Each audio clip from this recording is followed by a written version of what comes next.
অভাব কম বেশি সবার মধ্যেই আছে।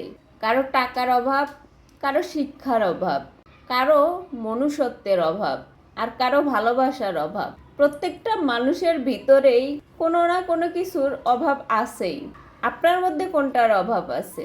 লাইফে আমরা চাইলেও অনেক কিছু করতে পারি না, বা অনেক কিছু করতে পারলেও করা হয়ে ওঠে না।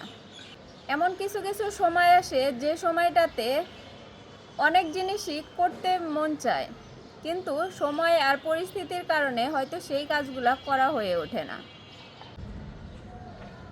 সিরাজগঞ্জের ছেলেমেয়েরা একটু বেশি কিউট হয়। আপনি তাদের জানেন না তাই বোঝেন না, তাদের সাথে মিশে দেখেন। শুধু তারা চেহারায় নয়, সব দিক থেকে সিরাজগঞ্জের ছেলেমেয়েরা সবসময় কিউট, হোক সেটা ব্যবহারে, হোক সেটা চেহারায়। প্রত্যেকটা শখেরই আলাদা আলাদা একটা বয়স থাকে, এবং প্রত্যেকটা মানুষেরই সব বয়সে কোনো না কোনো শখ থাকে। কেউ কেউ বলে যে বড় হয়ে টাকা ইনকাম করে তারপরে শখ পূরণ করতে, আবার কেউ কেউ বলে যে বয়সে আসো সেই বয়সটাতেই শখটা পূরণ করে ফেলো। কিন্তু আমরা এটা চিন্তা করি না যে যে বয়সে যে শখটা জাগে সেই শখের পাশাপাশি আরও অনেক কিছু থাকে যেটা আসলে পূরণ করা সম্ভব না। যে বয়সে আপনার পড়াশোনা করার কথা সেই বয়সে আপনার শখ জাগলো আপনি ওয়ার্ল্ড ট্যুরে যাবেন, তাহলে তো আপনার ওই শখ পূরণ করার দরকার নেই। আপনার পড়াশোনা কমপ্লিট করে তারপরে আপনি সেই শখটা পূরণ করতে পারেন। যে বয়সে যে শখ সেটাই করেন, কিন্তু ভেবে চিনতে। কেউ যদি আপনাকে বলে যে সে আপনাকে প্রচণ্ড রকম ভালোবাসে, সে আপনাকে ছাড়া বাঁচবেই না, তাহলে বুঝে নেবেন এর মধ্যে ঘাপলা আছে।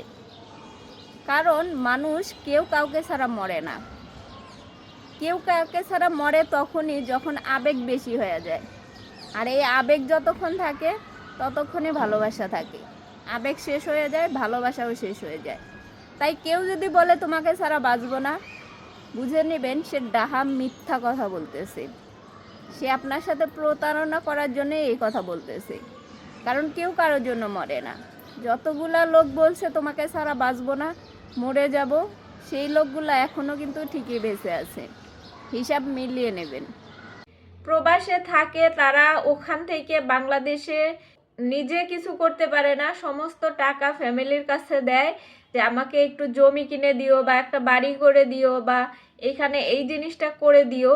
যখন তারা প্রবাস থেকে এই টাকাগুলো পাঠায়, তখন দেশে থাকা বাবা মা ভাই বোন কী করে, সেই টাকা থেকে তারা অর্ধেক টাকা কি করে নিজেরাও জানে না, বাকি অর্ধেক দিয়ে কি করে জমি জমা যাই কিনুক না কেন, বাড়িতে যে ফ্যামিলির আরও সদস্য থাকে তাদের সহ তার টাকাটা খরচ করে ফেলে। সেক্ষেত্রে জমি যদি কেনেও বা কোনো সম্পত্তি যদি করেও, তারপরে দেখা যায় ওই প্রবাসে থাকা ওই মানুষটি যখন দেশে আসে তখন আর এই সম্পত্তির কোনো হিসাব পায় না।